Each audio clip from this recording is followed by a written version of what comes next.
டே பார்வதி அம்மா, ஊடாளப்பட்ட மாநிலம் குஜராத்து, ஜெய்ப்பூர், ஆந்திரா, கர்நாடகா, உத்தரப்பிரதேசம் எல்லாமே, நேபாளத்தில் சென்னை அங்கே இருந்தேன்.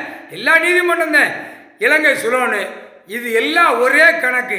இந்த பேர் அரசியலை பிரித்து வச்சு நாசம் பண்ணி வச்சுருக்கான் கந்தல் கோலமா. புரியா? எல்லா டெல்லியிலேருந்து தமிழ்நாடு வரைக்கும் விவசாயத்தை பூரா அழித்து நாசம் பண்ணி வச்சுருக்கான். புரியா? கெட்டடத்தை நுப்பாட்டு இருக்காரு. 1, விவசாயத்தை அழிக்காத. 2, அடுத்தாப்புல மில்லு தொழிற்சாலை கம்பெனி போடாத அப்படின்னு இருக்காரு. 3 கணக்கு. எதுவுமே இருக்கக்கூடாது. விவசாயம் மனித பேருக்கு உயிர் வாழ்றதுக்கு விவசாயம். அது பூரா தகுத்து அடித்து ஒவ்வொரு மாநிலமாக பிரித்து நாசம் பண்ணி வச்சுருக்க. அதுக்குத்தான் நீதிமன்ற கோர்ட்டு. தமிழ்நாடுனா தமிழ்நாட்டில் கணக்கு எடுக்கப்பா. மதுரை, சென்னை, மெட்ராஸ் எல்லாமே கணக்கை ஒண்டிச்சிரப்பா.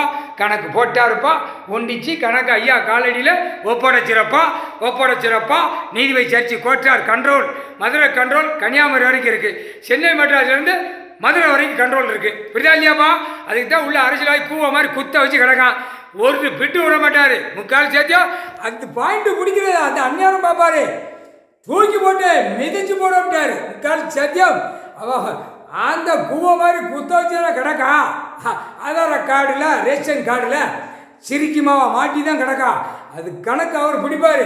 இப்போ கணக்கு போட்டாச்சு. அவன் உறங்க விட மாட்டார் அரசியல்வாதியை. அப்படியே பிச்சு ரபரமே எடுத்துக்கூடாது. 3/4 சத்தியம். புரிஞ்சுக்காப்பா?